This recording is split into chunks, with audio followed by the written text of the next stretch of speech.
So I'd like to welcome everybody who's joining us today for this IPI policy briefing. My name is Tom Giovanetti. I'm the president of the Institute for Policy Innovation. We are a 33-year-old free market think tank based in Dallas. I'd like to welcome you all to our discussion today about the free market revolution and private space competition with Dr. Dan Garretson. We appreciate all of you for joining us today. I want to especially thank those of you who are joining us today who are IPI supporters. We very much appreciate your support of our work. It makes it possible for us to do everything we do, including events like this. So a special shout out and thank you to those of you who are IPI supporters.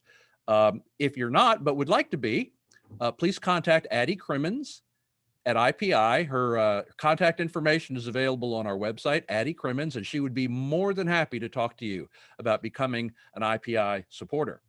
Today's event is a Zoom webinar. It is not a meeting, so only the panelists are available. Okay, I see you did come up with the great background there, Dan. That's great. That's very good. I thought I had to compete. Only the panelists will be on video today, but you will all have an opportunity to ask questions. And you're distracting our attendees from the important material I'm trying to share with them right now. You'll have an opportunity to ask questions in several ways. First of all, there is a Q&A function in Zoom. There's an option down there in your bottom menu bar that you can click on and you can type in a question. If you would prefer to ask your question in person, you can go down to the participants menu and you can click on the raise your hand button, and we will do our best to try to recognize you. Or you can post your question in the chat. Now, I have to say the chat is like the worst place to put your question. So our preference would be for you to type your question in under the Q&A function or to raise your hand if you want to ask your question of Dan in person yourself. And we will try to get to as many of your questions as possible. But now let's get on to our program. There are a couple of us here at IPI who are genuine space nerds. I mean, we're just space nerds, and we have wanted for some time to get IPI involved in space policy, especially now that space has become an industry that is open to private entrepreneurial companies who are competing with each other to put people and equipment and satellites into space. We're still in the early days of that revolution, but already we've seen innovation accelerate, and we've seen the cost of launching things into space drop, which for those of us who are advocates of free markets, that's no surprise. That's what competition does, right? Competition outperforms government in the speed of innovation and in reducing costs. So we're very excited to begin working in this area of space policy. And we're very excited today to introduce our newest research fellow here at IPI, Dr. Dan Garretson. Dan has a degree in physics from Caltech and a Ph.D. in theoretical astrophysics from Harvard. And today he is engaged in several ventures, including a data startup. In the past, Dan has consulted with federal agencies on space policy and other technology policy matters. He's a great guy. He's a proponent of limited government. He's also a subject matter expert on space and technology. So Dan, we're really delighted to have you with us today. We're delighted to have you on board and would love to hear your presentation about how the private free market revolution in space is going and how it started and where it's going. Excellent. Well, thanks, Tom. So definitely delighted to be here as well. Delighted to scratch the space nerd itch, I guess. And kind of bring some of that perspective to the institute and your work there. Great. So really excited about that. Really excited to be sort of doing back involved in some of the space policy work. Continue to follow it with interest. But this is what we'll talk about today. Actually, is based on a lot of work I did, as Tom mentioned, when I was working consulting to the White House, really, and related folks on technical issues around space policy. I'll be referencing some work that we did in particular around something called the Cots program, which stands for Commercial Orbital Transportation Services, and some of the ways that has led to this current boom in private space competition. So just to set that up a little bit, there we go. What I want to talk about is a couple different areas. First of all, what we've seen over the last 10 to 15 years really is a pretty significant growth in the demand for space launch services, or in the utilization in space launch services itself. We've seen a number of increases in terms of commercial services providers, and lots of new launch activity over the last decade, and I'll show that shortly. So a lot of new activity there. And I think I link a lot of that to some early activities in the early part of the century, the 21st century, with NASA. NASA had a Cots program, the Commercial Orbital Transportation Services program. And what I think is really interesting about that, did some work on that, so definitely have a little bit of bias, but that program represented something of a policy innovation that accelerated a free market revolution here, as we're talking about. Specifically, it really changed the way government thought about procurement for space services, and really implemented a new model that really helped drive it forward. But I do think it's important to think about that in the context of what was already going on, some of the growth of space launch activity, capability, over really the latter half of the 20th century even, but some of the capabilities that lay the groundwork there, as well as some of the information technology revolution and new ways of thinking about technology development that were available at the time, that really led to a lot of the significant growth that we've seen over the last 10 to 15 years. So as I set that up, let me start by giving you a little bit of a sense of what's actually happened in the terms of the growth of US private sector space, and in particular, I'll focus on the launch side of that. I'll talk a little bit later about some of the market outgrowth of that that's come as a result of this significant growth. But I'll talk a little bit about the growth of the private sector space industry, if you will. We'll look a little bit at some of the key drivers behind that growth, and a few key takeaways that I think are kind of really interesting out of the whole setup, in particular from a policy innovation perspective, just from a free market perspective, and some of the implications that come with that. So let me start first of all and take a look at what's been happening in global space launch. So this chart basically is over pretty much the entire history of the space program globally, the number of launches that we've seen per year, starting in the 1950s, really. Hey, Dan, I have to interrupt you. Did you mean to be sharing your screen? Yes, I did. It's okay. That's okay. Thank you. I can see it. Not too late. I can see it. Let me, I had shared it earlier, and Yep. There we go. there, okay, so, and you are seeing the space launch image, right? Yes. Excellent.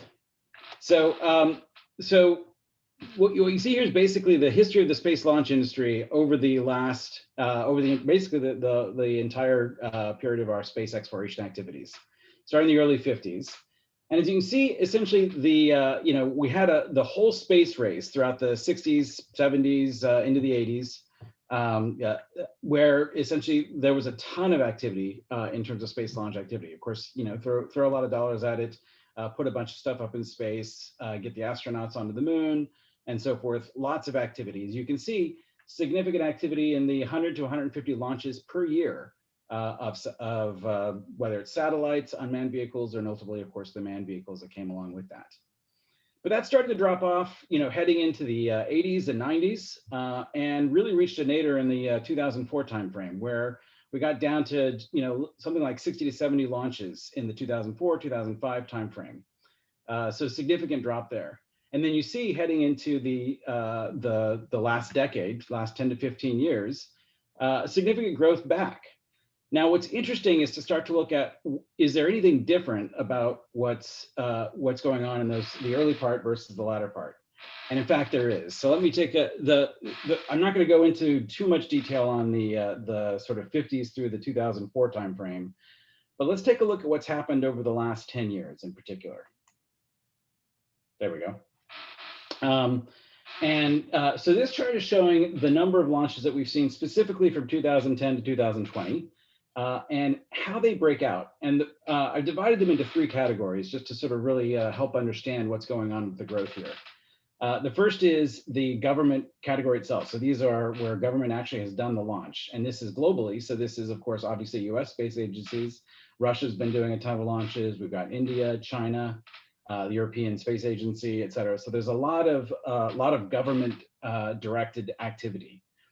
The red actually is also government directed. So this is what I would call the traditional procurement model, that we've had in place with space, forever, where essentially the government defined the requirements, defined exactly what they want delivered, and then contracted out delivery of that service. And by exactly what they want delivered, I don't mean just outcomes. I mean how it was delivered, what the setup was, pretty much all the aspects of the program.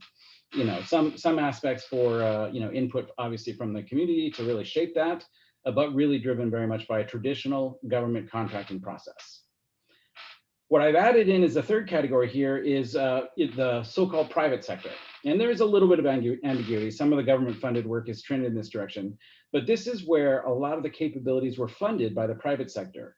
A lot of individual, capital coming from high net worth individuals, coming from venture capital organizations, from other organizations that really have been putting money into developing commercial space launch capabilities. And as you can see, that started to pay off significantly over the last 5 to 10 years, where we're seeing a lot of privately funded space activity. Now, what's interesting, so this is the global view. It's also interesting to take a look specifically what's happened in the US. And there the picture is actually quite stark. So if we take a look, first of all, this is how the government-funded space launch activity has looked over the last 10 years. And you can see some of the names you'd recognize: Orbital Sciences Corporation, United Launch Alliance. Those are the guys that operate the Delta IV, the Atlas V, and basically the rockets operated by for national launch capabilities. Boeing is the Boeing company is the company that operates the Delta IV. The Atlas V is operated by Lockheed Martin. So you can see some of those activities. United Space Alliance was a precursor that operated some of those same capabilities. Orbital ATK and Northrop Grumman Innovation Services. Orbital, by the way, did participate in the commercial activities as well. So some of those may actually be private funded at some level. But what's interesting is what's happened in the private side. So this chart shows essentially the significant growth that we've seen over the last decade, specifically in private space launch activity. As you can see, most of that is SpaceX. That's the big blue on the bottom there. But even over the last 5 years or so, you've seen a number of other companies really starting to come on the scene: RocketLab, Exos Aerospace, and then of course Blue Origin, which is kind of a bit of a standout on its own. Definitely privately funded, not even really doing a lot in terms of government work at all, but much more around tourism and commercial activity, commercial support activity. Certainly there's a lot going on in general. But SpaceX obviously has been the dominant player there. And I'll go into some of what actually has led to that. But the key point here, the key takeaway, just to get that set up there, is the major shift really from government-funded, essentially government-driven launch activity to private space launches. And I think what's interesting is what's driving that. So let's take a look at that. So the key enablers, just to give you a sense of that, there's been a number of key things, and it would be, I could jump to some of the government activities, but let me first sort of lay the background in terms of the context that actually made this possible. So first of all, in the early 2000s, should have been a lowercase s, I guess, but not 2005, but so the early 2000s, there was a number of things going on in terms of capability development that were quite interesting. First of all, we had, of course, the whole tech boom driving agile development methodologies and essentially Silicon Valley ways of thinking about tech development. And that really plays a significant role, particularly in the way SpaceX actually began to approach developing their space launch capabilities. A very stark difference in their approach, and I'll talk a little bit about that, from the traditional government-funded, government-directed approach. And of course, they were also building on a half a century at that point of space launch technology development. So there was a lot of capabilities that have been demonstrated over time, funded by the US government, or ultimately taxpayers, obviously, driving a lot of that, putting that capability in place. So there's a lot to build on, a lot of sort of raw capability, talent, ways of thinking about things at that point. Another key factor that I think is really, really important is the availability of markets and capital to really fund the activity. We saw an enormous rise in wealth over the prior decades, 90s in particular. But we're also seeing specific high net worth individuals that came of age during the space age and really sort of had a view of what could be done there and really excited about that, as well as, of course, accelerating demand for global communications technology. So significant sort of base to build on. But the reality is, of course, even with all that, the demand helped for global communications technology helped quite a bit.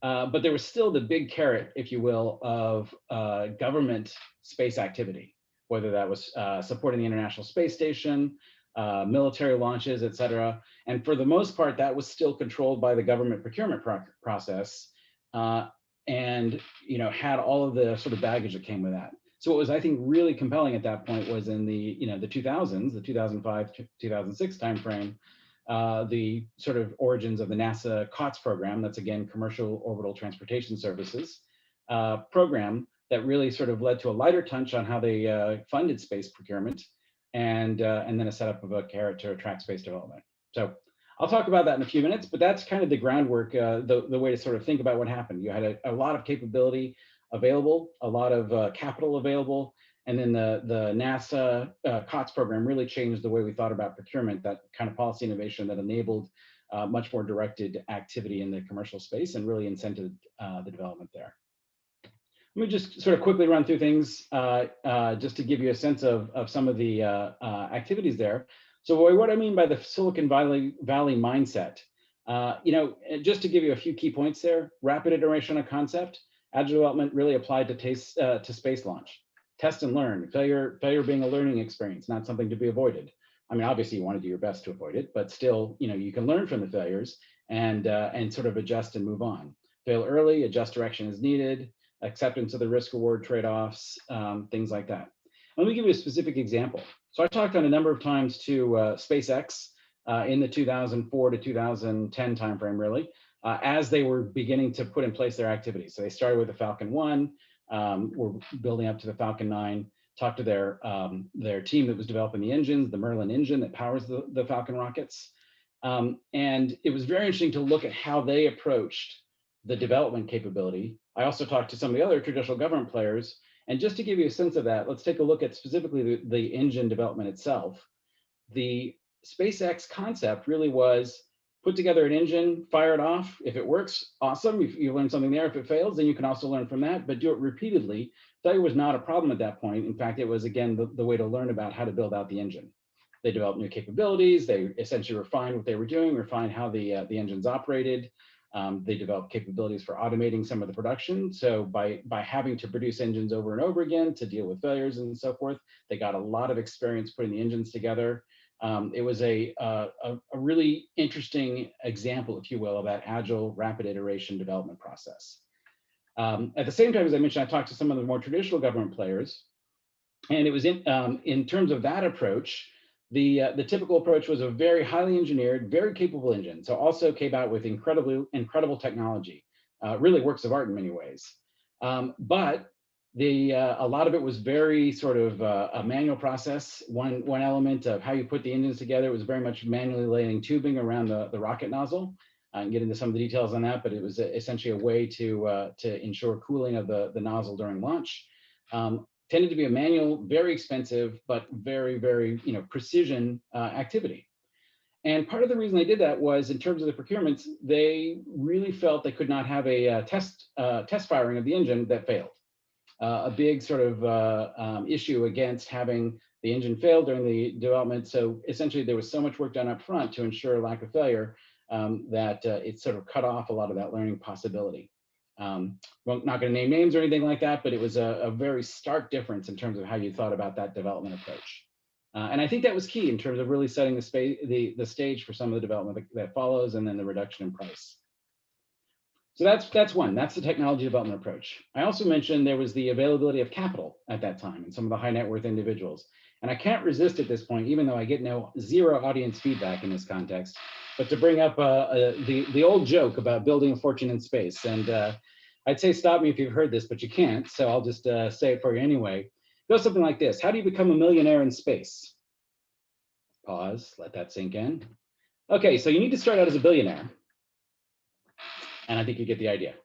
That's sort of born out of in the sort of 90s and 80s and even before, a number of folks who really got caught up in the space bug, if you will, and happened to have a ton of money, and of course spent a lot of it on trying to develop a space launch capability.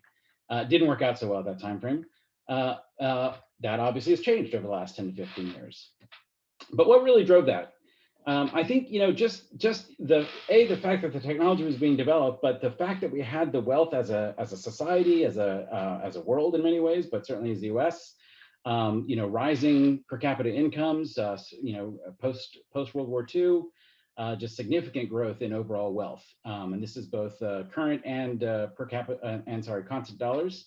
So you can see the green there, still significant growth per capita, a growth of about fivefold, 4 or 5-fold there over those decades. So significant growth in wealth. And the implications of that, obviously, people demanding services, and increasingly in the last 30, 40 years, communication services, cellular services and so forth, which is a big driver, obviously, of some of the satellite development activities, some of the communication services, entertainment services over the last couple of decades. So you had that.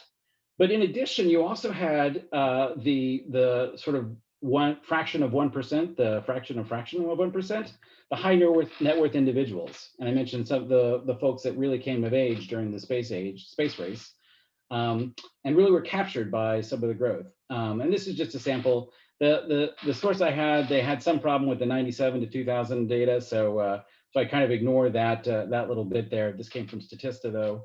And you can see just the global growth in the number of billionaires. Actually, this is in the United States alone. So just over the 87 to 2012 timeframe. And what that meant was you actually had a number of people investing in it. And of course, we all know the key names today: Bezos with Blue Origin, and Elon Musk with SpaceX. But a lot of these guys have invested in different aspects of technology development and technology use. And have the capital to really take the risk and deal with the challenges that come with space development, but ultimately see it through to developing a real capability. So that's the context. I've given you the context of the technology development. We've got the wealth. Now we have also what really came into play, and what I think really has played a big role in sort of loosening up the government touch and opening this up, the NASA Cots program. Again, the Commercial Orbital Transportation Services program. I have to admit, when I was working on it even, I thought of it as commercial off the shelf, standard term there. So I reminded myself that it actually stands for Orbital Transportation Services, commercial, of course. So what did they do? There were two key aspects of it. First of all, they put in place a two-step acquisition strategy. This would ensure there'd be a market for the services, but also sort of helped fund some of the initial capability development. So the first part was, in fact, that COTS element, a program essentially to support demonstration. So they actually provided funding for a number of players, a number of bidders, to develop different capabilities associated with space launch and space requirements. Ultimately, the goal in this case was to set up space station resupply services. For those who remember what was going on in the 2000 to 2010 timeframe, we were in the midst of shutting down the shuttle program. That shut down, I think, 2011, and closing out that program. So there was a recognition that we were not going to have human space launch capability after that shut down until we actually built the new capabilities. And this was part of a program to start to develop that. In addition to general resupply services, we became completely dependent on the Soyuz program for getting humans up to space. We were able to do some resupply, but ultimately this was an ability to start to replace that capability with US capabilities. So of course that's important. You'd like to get people to demonstrate. And by the way, the COTS program did demand that the participating companies also put in a lot of their own capital, so skin in the game, so to speak. But of course, that's only one part of it. You need to have a market at the end of it. And that's where the commercial resupply services came in, is they said, basically, if you develop these capabilities, we'll buy our resupply services from you as well for the space station, for the International Space Station. And I see I didn't spell that out. ISS, every time you see it henceforward, is the International Space Station. So dealing with independent purchasing for the cargo and resupply services to essentially provide the carrot that these companies were going for. In addition, they laid it out to have broad program goals. The bidders could think about it however they wanted. It was not specified by NASA exactly what needed to be done, how they were going to deliver the launch services. It was up to the bidders to say, this is how we're going to achieve the goals. There were milestones and goals set, and it was about achieving those and not necessarily exactly how you did it. That was up to the bidders to decide. Bidders could also choose to participate in different parts of the program. There were different channels, if you will, of activity. and bidders could choose where to participate. Ultimately, what NASA was looking for was developing a portfolio of bidders to go after these services contracts. And then the final is the aspect of having partner incentives, and I've already referenced this a bit, but basically ensuring there was both skin in the game from the partners, as well as the upside over the longer term from being able to access the space delivery services. Now, I'll say just, what my involvement in some of this program was, I provided some advice into the policy community to really understand, was this even going to be a viable thing? We actually took a look early on as they were considering the program at a bunch of different entrepreneurial space launch providers, SpaceX, Microcosm, T-Space, et cetera. I could name a list that we went out and talked to and sort of met with all of them, talked through their technical capabilities, what they were trying to develop, and gave our assessment of what we thought was going to be viable, whether we thought these companies were going to be able to get capital, just a number of different elements there, really, as NASA was beginning to think about putting this program in place. So it was actually a lot of fun. Talked to a lot of the players. Really got a sense of what some of the opportunities were, there were a number of really interesting emerging capabilities. I think even then it was pretty clear that SpaceX was one of the best positioned, not the only one by far, but Orbital did a number of things, had several successful launches as well along the way. But SpaceX was clearly committed and had a lot of capability development already underway, and clearly was committing capital to it. And so that was the program. And what I'll argue is, that was actually a pretty successful program in terms of getting some of these capabilities put into place. Just to give you a sense of that, this is a chart I pulled down from CSIS, Center for Strategic and International Studies, where they looked at essentially a comparison of launch vehicle costs over the last several decades, and what's happened. And as you can see, and this is in constant FY21 dollars. So you can, basically what does it cost today? How's it looked in comparable dollars over the prior years? Pretty flat. Generally $10,000 per kilogram to get stuff into space. The blue, by the way, is heavy launch services. So we're talking 5,000, 6,000 kilograms and up. The blue bubbles there really represent their costs per kilogram, around $10,000 there for that class of vehicle. The yellow gets into a medium class, so that's a couple thousand kilograms. Actually, yellow, sorry, is small, so that'd be about 1,000 kilograms to low Earth orbit. And what's interesting here, so you see basically there's two isolated bubbles down here, where the launch costs really are dramatically lower from the others. So in case it's not obvious, this is a logarithmic scale on the side.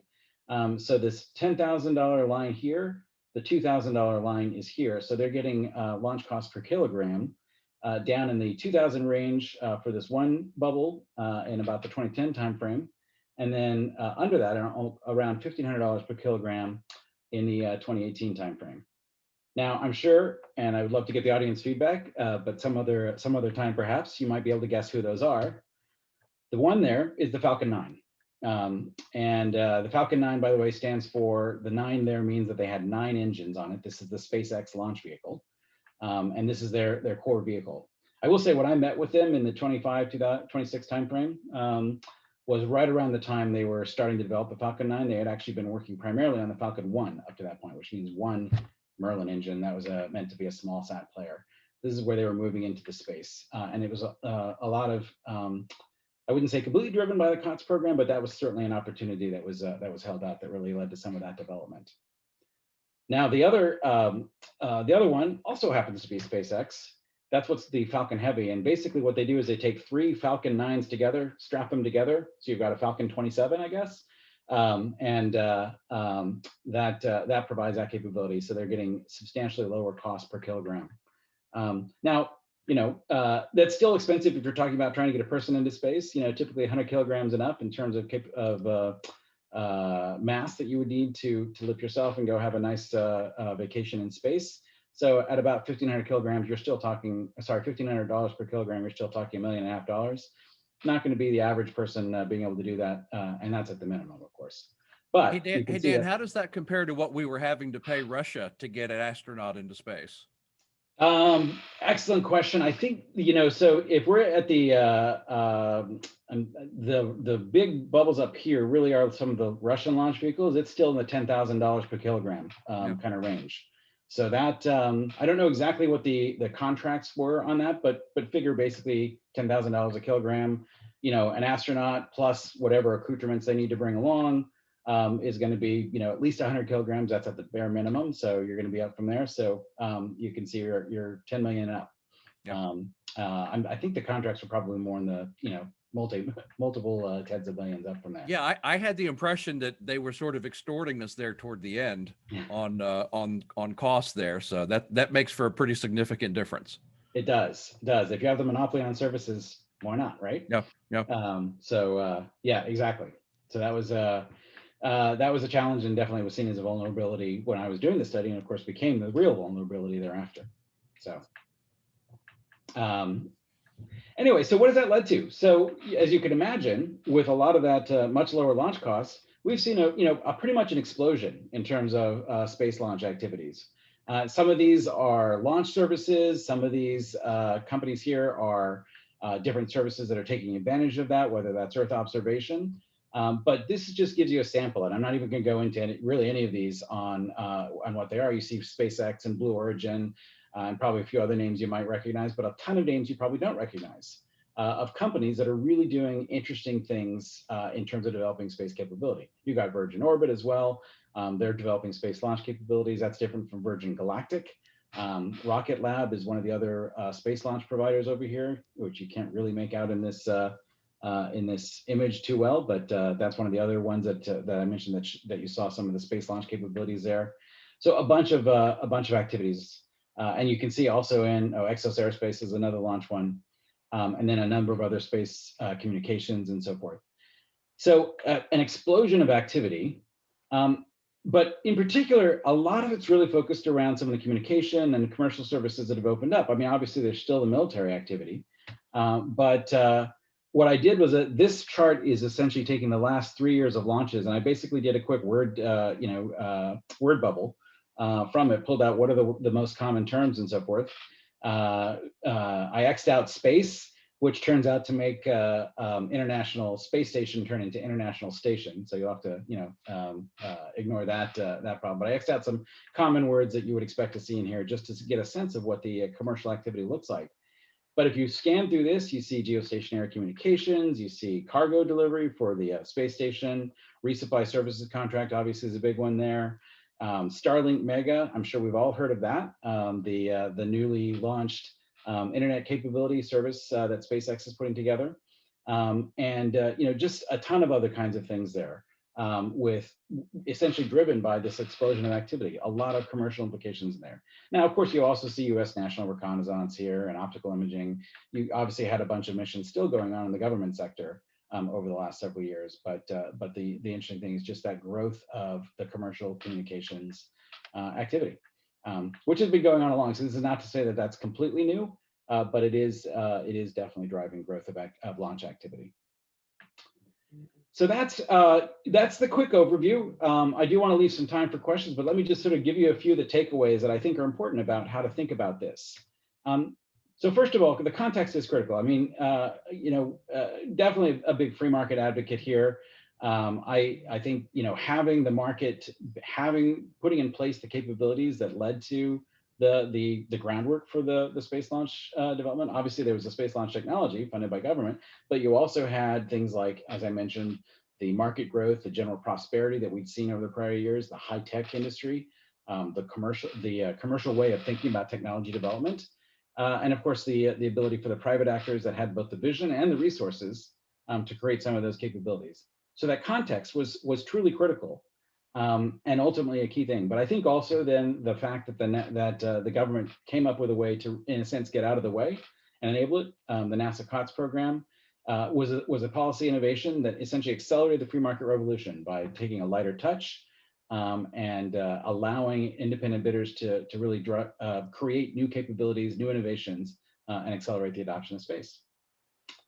And that's the basic story, and happy to take questions on that. That's great, Dan. I've got several, and then I'm sure Dr. Matthews has some, and then we've got some that have come in over the Q&A already. Um, I'm interested, and I'm sure a lot of folks are interested in sort of the political dynamic. Um, we rarely talk about new government programs that were really successful, and we even more rarely talk about government programs where they decide to reduce the government factor and encourage private sector competition. So, I mean, give us an idea, like during which presidential administrations did this take place? Where do you assign any political credit for these programs, or were these programs forced on the government just because of other factors? um, it's a great question. I will say the COTS program was specifically launched during the Bush administration. So that was in the 2005, 2006 timeframe in particular that I was doing some of the initial analysis. And then they let some of those contracts. The demonstration launches happened more in the 2010, 2011, 2012 timeframe. I think even up through 13. And that was under the Obama administration. I think that, the interesting thing about space is it does tend to have a lot of bipartisan support. So there is, I think, an interest on both sides of the aisle. I think the approaches may be a little bit different. Typically the rhetoric on the right tends to align a little bit more with something like this commercial launch, sort of a lighter touch. So there's probably some beneficial aspect to that being launched under a Republican administration. But I will say, the Obama administration continued to support the program and continued to help drive forward the activities and the ultimate contracts that came from that. So there was a lot of activity on both sides. I guess I'll try to be neutral in that. Okay. But it did. The program was certainly launched under the Bush administration, and they were the ones also that decided to, by the way, shut down the space shuttle program and try to invest in a different way of thinking about space exploration, which is, of course, a whole nother topic that's really interesting. Right. Beside that. And then the Obama administration canceled. Was it the Constellation program that the Obama administration canceled? Yes, that was the general program for I think return to Mars and beyond and so forth, and the space launch capabilities that came out of that. Am I getting that right? So yes, there was certainly a focus on what was it ultimately going to deliver value to the space development, space exploration. So there's lots of different aspects at play, a lot of different political footballs, if you will, in motion, and that was certainly space is always an interesting place to start to think about where you can actually get savings. I can remember thinking as a space nerd what a colossal mistake it was for the Obama administration to cancel that program. But on the other hand, it now in retrospect, it looks like private innovation has happened so fast that it's sort of more than replaced whatever that program was going to deliver. Yeah, and I was mixing up the Constellation with the sort of heavy launch system. Okay. But you're right. Yes, so that was where I think the interesting thing there was the fact that SpaceX was developing actually quite quickly with their own Dragon launch capabilities, getting human rating in place, and being able to take over some of the resupply services with that private sector space capability. So that was really a big driver of some of that shift in focus and really taking advantage of these emerging commercial space opportunities, capabilities. So let me ask you just sort of like a personal policy question, because there are a lot of us, on the political right or in the free market world who have a problem with some of the like subsidies that some of Elon Musk's companies have gotten for electric cars, Tesla and things like that. But I've always differentiated between that and the launch contracts, because it seems to me that the government is getting something for that, and the government was going to spend that money anyway, and it's more efficiently spent and it's more efficiently allocated if it's going to private players than it would be if NASA were having to do everything itself. So I've always sort of differentiated between, contracts for SpaceX and have really not considered them to be just subsidies. How do you view that? I actually think some of the same way. I mean, I think if you think about what the COTS program was doing, yes, there's subsidies, but what it is the government's already doing a procurement program, and it's basically rethinking how they're doing that to allow for other bidders to participate in that program. So I do think it's in a different category from subsidies.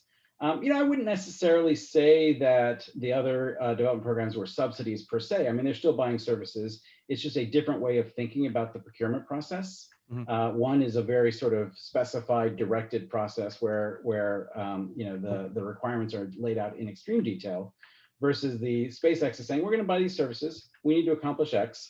This is, how you deliver it is up to you at some level, but we need a certain level of reliability. We need a certain level of capability, give us your best bid as to how you're going to do that. So it's essentially shifting that market so that it becomes accessible to innovative approaches. And you've done a really great job of sort of helping us understand how we got to this point. But I did sort of tease the idea of where we're going also. NASA has very ambitious plans, at least had. I don't know if the political changes have changed anything, but NASA had very ambitious plans for returning to the moon. There's a gateway program that would essentially put a, semi-permanent, orbiting station around the moon and things like that.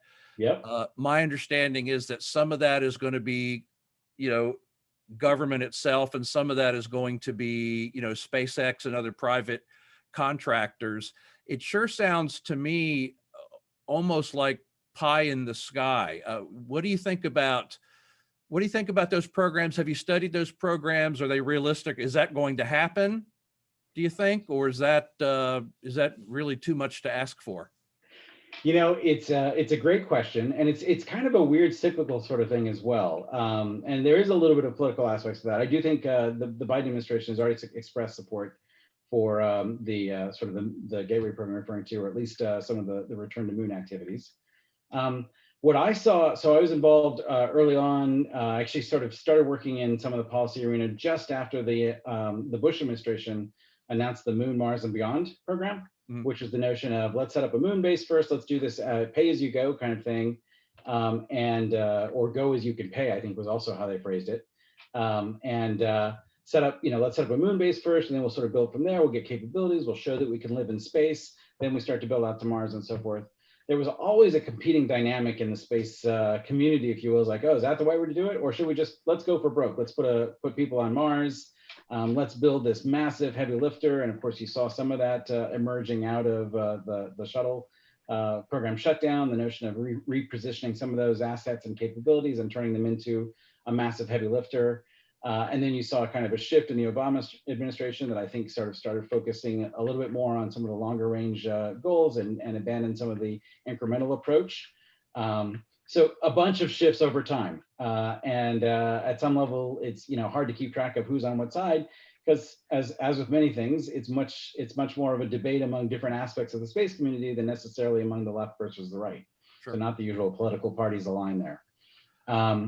But to that point, I mean, I think we're kind of, there's a lot of excitement around some of the development, particularly some of the stuff that SpaceX and Blue Origin are doing. Virgin Galactic continues to develop.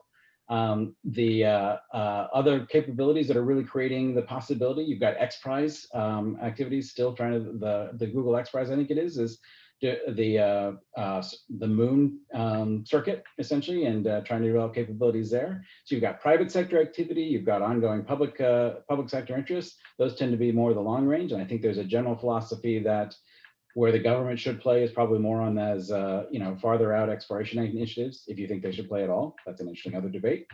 But I think there's just a ton of excitement and opportunities that come out of that. By the way, just to address some of that, I did see somebody asked about some of the Virgin Galactic efforts.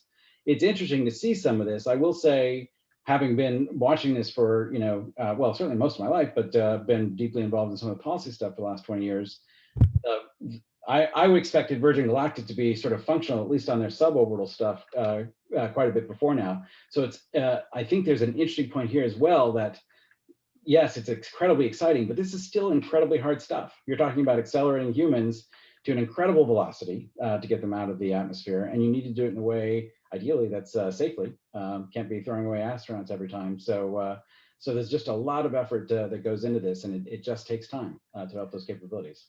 Okay, I know I've been very selfish about the Q&A time. I've got to ask you one more question and then we'll turn it over to Dr. Matthews. It seems to me that one of the most significant changes that has happened is, we used to do space like on a defense contractor model, and the costs just continued to escalate and escalate and escalate, and everything ended up being doubled and triple what it was originally estimated to be. Whereas a lot of what's going on under the private space launch business is almost sort of like a flat fee kind of thing, isn't it? It's like, here's how much it's going to cost, and the government agrees to it, and the costs don't keep going up as time goes by. And it strikes me that that's an incredible benefit to the taxpayers. Am I right in my understanding of that? That's pretty much the way I think about it as well. I mean, I think what we're doing, by shifting to this kind of firm fixed price kind of approach, shifting from the traditional procurement approach, where in fact, the intent is to achieve the objectives of the program, and if the contractor fails to deliver, the price escalates so that you can actually mitigate the problems and so forth, but ultimately still deliver the program. That's going to drive to increasing costs versus something where you're saying to the bidder, this is what I need you to deliver. Let's put in the appropriate resources and make that happen, which leads to a much better cost control set of activities. I think also that it's easy to say that at some level, but that was also dependent on having exactly some of the context factors that I mentioned before, which is to say the high net worth individuals, the people that actually had the capital and were willing to invest in this program, so that there was some reason that they could see that they were going to benefit from it, was critical to that. And some of that was also, I think, an outcome of some of the growth that we saw. Okay, Dr. Matthews. A couple of quick questions. Number one, you've mentioned the space shuttle several times. Was the space shuttle, I think it went on for what, 25 or 30 years or so. Was it a good idea for what we needed to do then? And then it just sort of outlived its usefulness, so we canceled it and maybe got too expensive? Or was it always a bad idea to take that approach? And then the second question is, in the 50s and 60s, there were a number of articles that came out about, okay, once we get to the moon or the planets, the question is, who owns this stuff? The minerals and things that are there, who does that belong to? That was being discussed at a time when it would be the government there, but I suppose it's conceivable that SpaceX might be to the moon before anybody else. What do we have a sense of who owns the minerals if you land on the moon, and do you get to profit from that? Wow, you're throwing the softballs there, I see. The space shuttle. So that's an interesting question, and that's also, I think, a very charged debate. There's a lot of people I think on both sides of whether that was ever a good idea. Here's the way to think about the space shuttle. I mean, the key thing is everybody recognizes if you basically build a rocket and you throw it away when you're done, that's an expensive way to do this. You're basically it's like building your car every time you go out to the grocery store. That's not going to be cost effective. You're going to need something to reuse. So the whole concept was, let's come up with a transportation system where we can reuse it. And I remember back in the, maybe I shouldn't say I remember, but I do, when this was talking about the program 70s, 80s timeframe, they were, the whole idea was this is going to be rapid turnaround.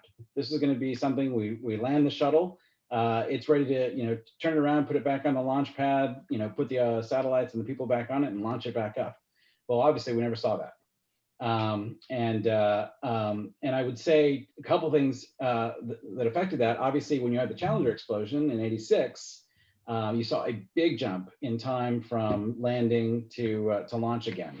And essentially, they rebuilt the rocket, and maybe not rebuilt is a little bit too strong a word. Redid the heat shield, reattached all the different elements there, inspected everything. And it really led to a significant growth in the turnaround time and cost.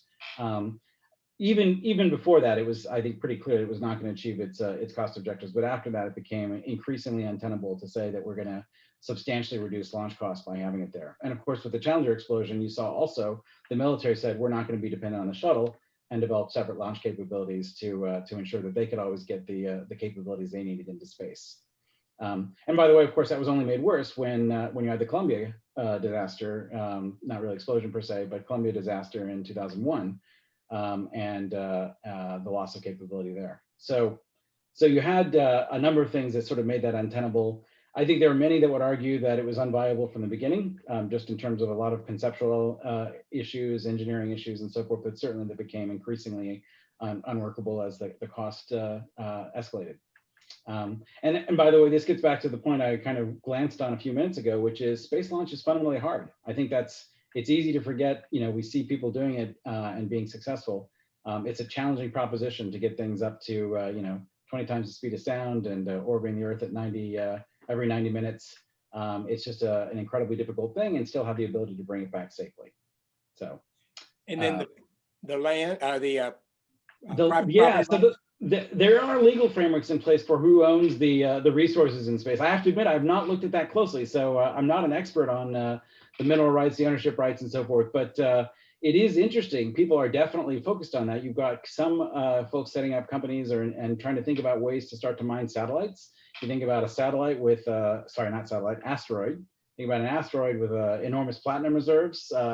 You could basically sink the platinum market in the world just by towing that into orbit and mining it. So lots of thought on taking advantage of those resources. I think it is within the realm of possibility. You could see a private actor going there and setting up a moon base just for tourism purposes. That was certainly not possible when we were looking at it about 15 years ago.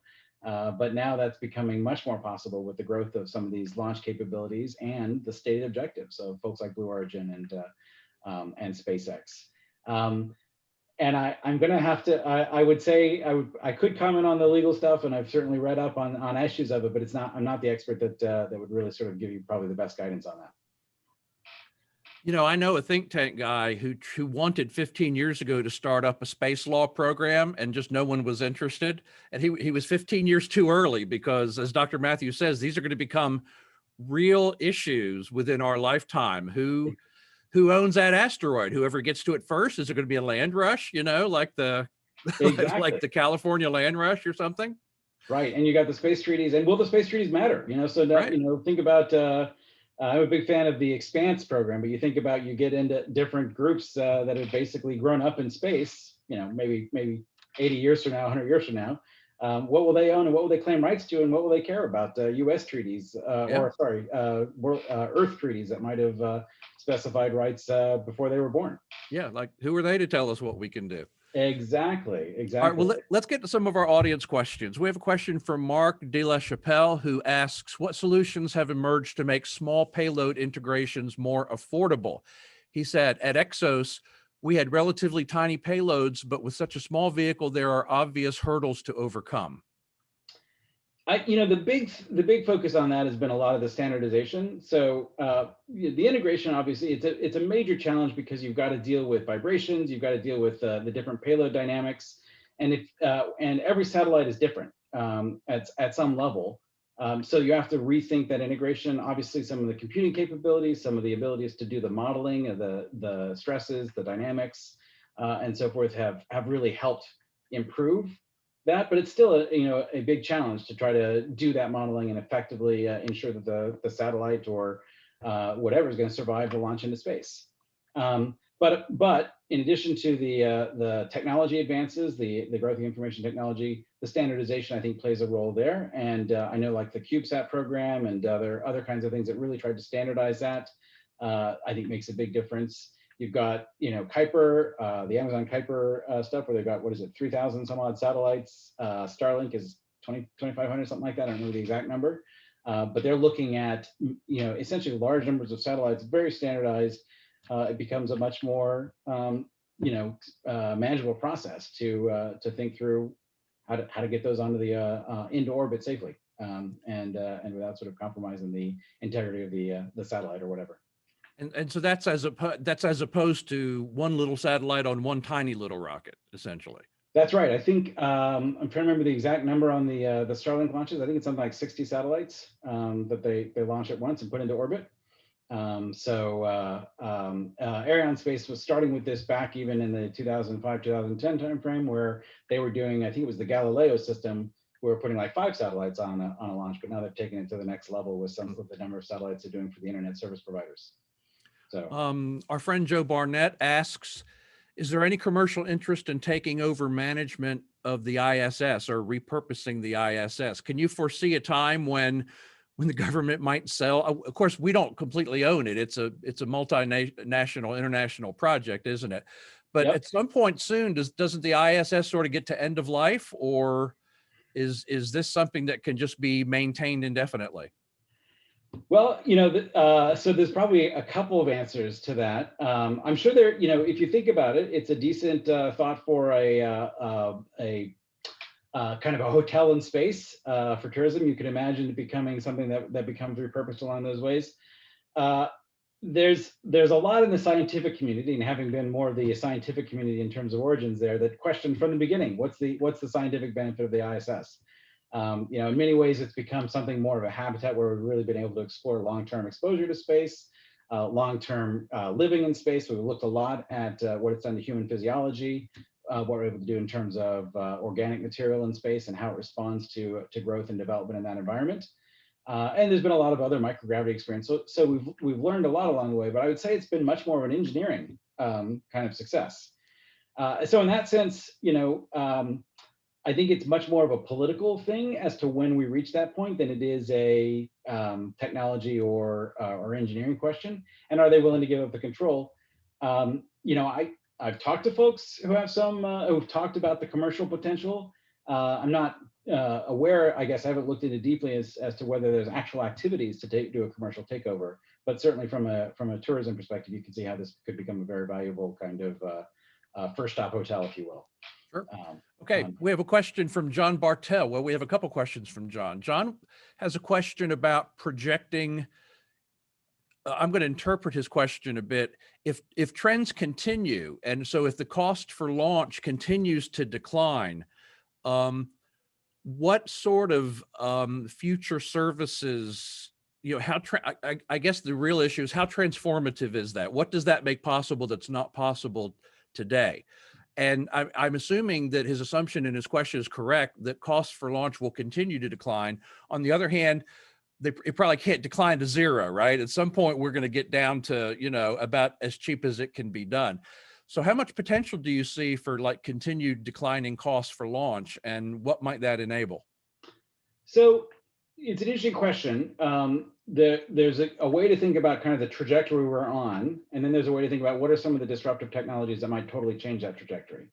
Current trajectory, we're very limited in what we can achieve, but that's where the whole reusability push is pretty significant, right? So if SpaceX is able to be successful, it's completely reusable, and I've already achieved a lot of reusability in that context. They're able to turn around, refuel it, relaunch it. So if that becomes a truly reusable vehicle, obviously Blue Origin is headed down the same path. That's a major game changer in terms of cost, and you could see substantial reduction in cost. I mean, it's still going to be, this is not a cheap kind of thing. I mean, there's a ton of fuel. The mass fraction essentially for getting something into orbit is most of the mass that you have on the launch pad, you burn up in the way in getting it to space. So, it's a tiny fraction of that vehicle actually makes it into orbit. So that's still a reality. That's going to be a reality no matter what kind of technology you use. But if you can get that vehicle cost down to minimal because you're reusing the vehicle every time as opposed to rebuilding it every time, that's a significant improvement. And that's, I think, part of what SpaceX and Blue Origin in particular are both pushing pretty hard for.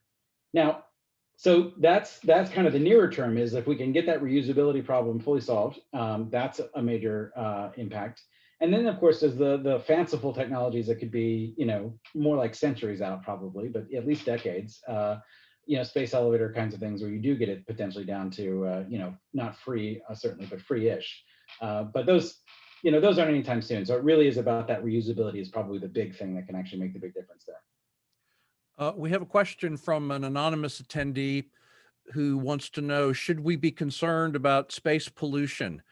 Is there any way to avoid the debris, the night sky optical pollution that's being caused by what the questioner calls wealthy individuals, rogue states, or startup businesses that fail? We had this problem in the energy business a few years ago where, a company drills for oil, and then they go bankrupt and they abandon the well, and it suddenly becomes the government's problem to come along and cap the well and solve all those problems.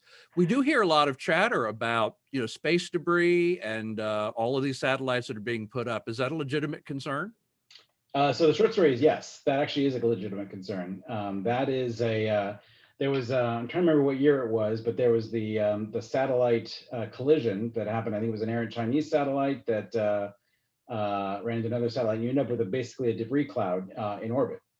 When think about what's going on, you basically have stuff that's flying around in orbit at faster than a bullet. Now, happily, most of it's going the same direction. So you do have some benefits there. The phase space essentially is not as bad as you might think, but it's still pretty bad and can get bad if you start to have some of these collisions happen. You've got debris from launches that stays in space. The lower Earth orbits actually are more manageable because those you've got enough atmospheric drag that you tend to pull stuff out of orbit. A few hundred miles up tends to fall out of orbit over a relatively short time period, but still a couple of years. The higher you go, the longer it takes to decay. You get up to ISS levels. That's now I don't remember what the half-life is for decay from orbit there, but it's quite a bit longer.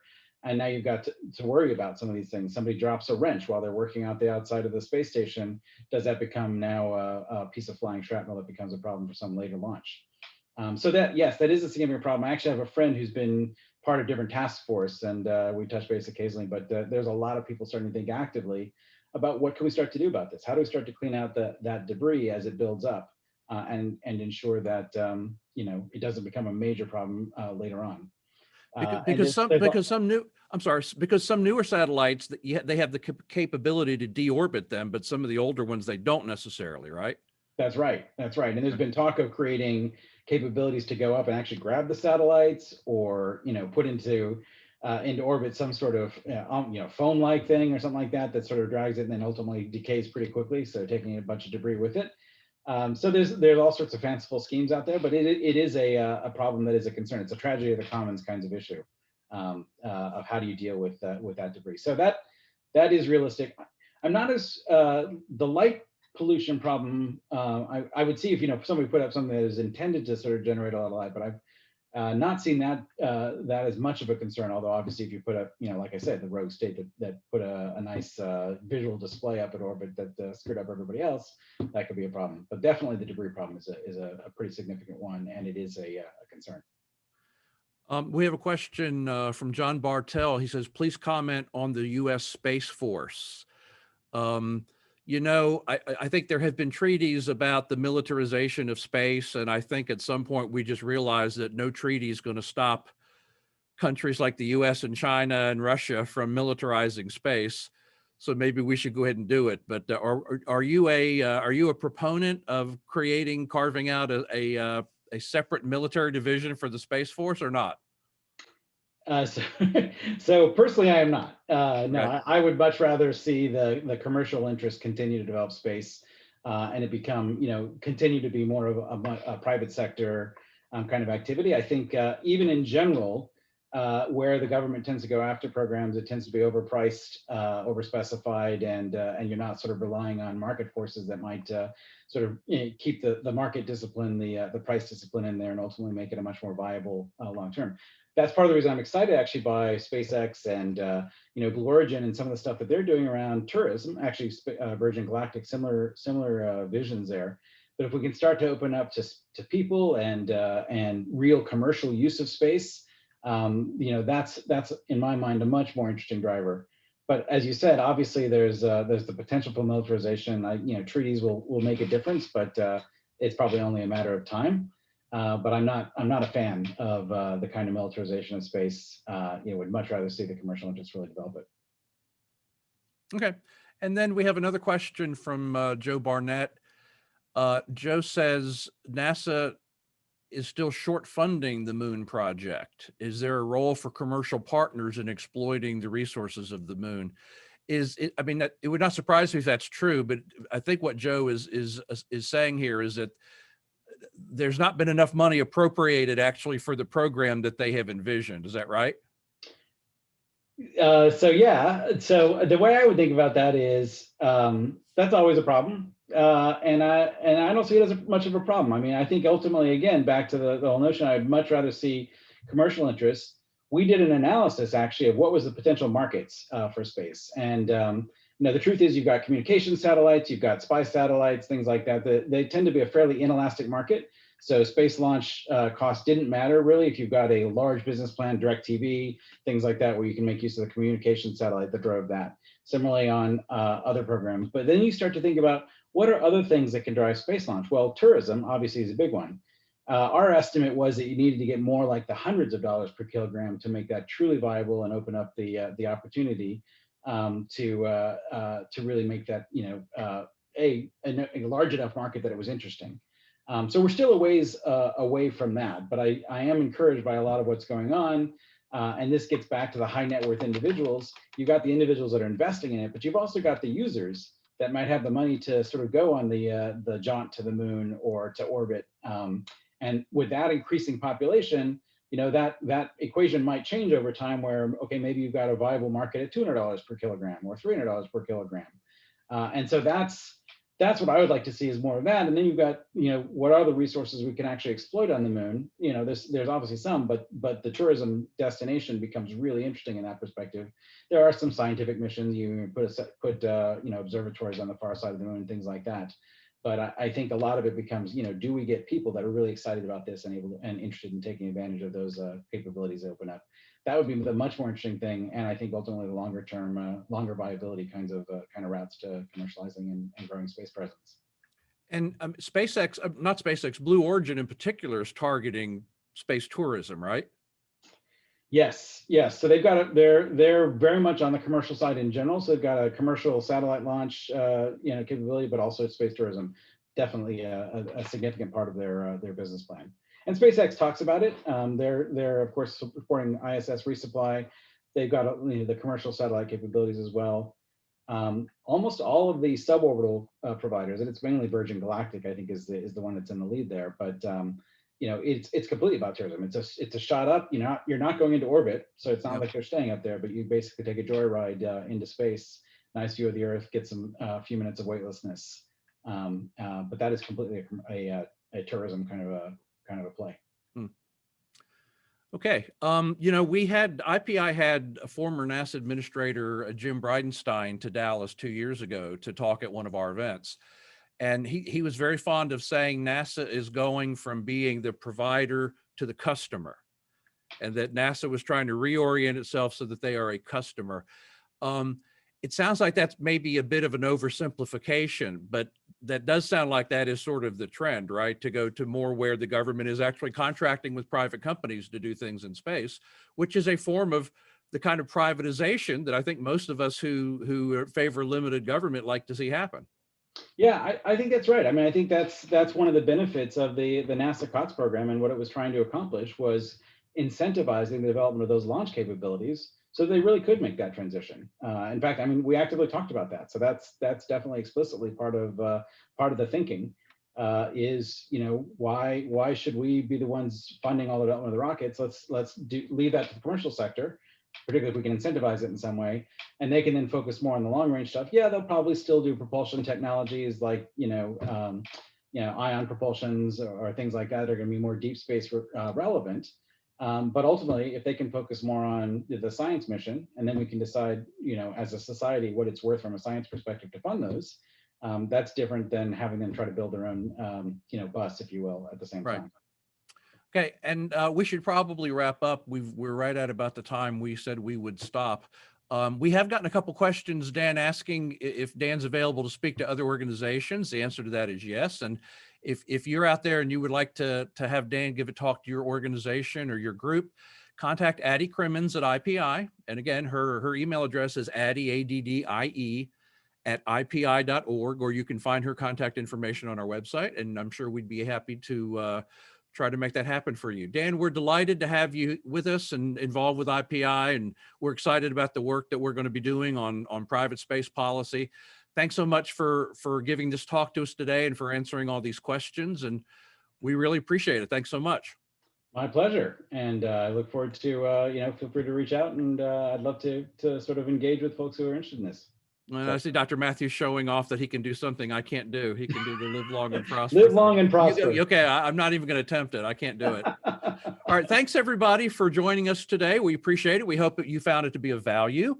This video will be archived on our website. So if you've got people you think would enjoy seeing it, you'll be able to share it with them. That should be available in just a day or two. And we'll let you know when that's available. But thanks so much for joining us. Thank you again, Dan. Thank you, Dr. Matthews. And we wish all of you a good afternoon.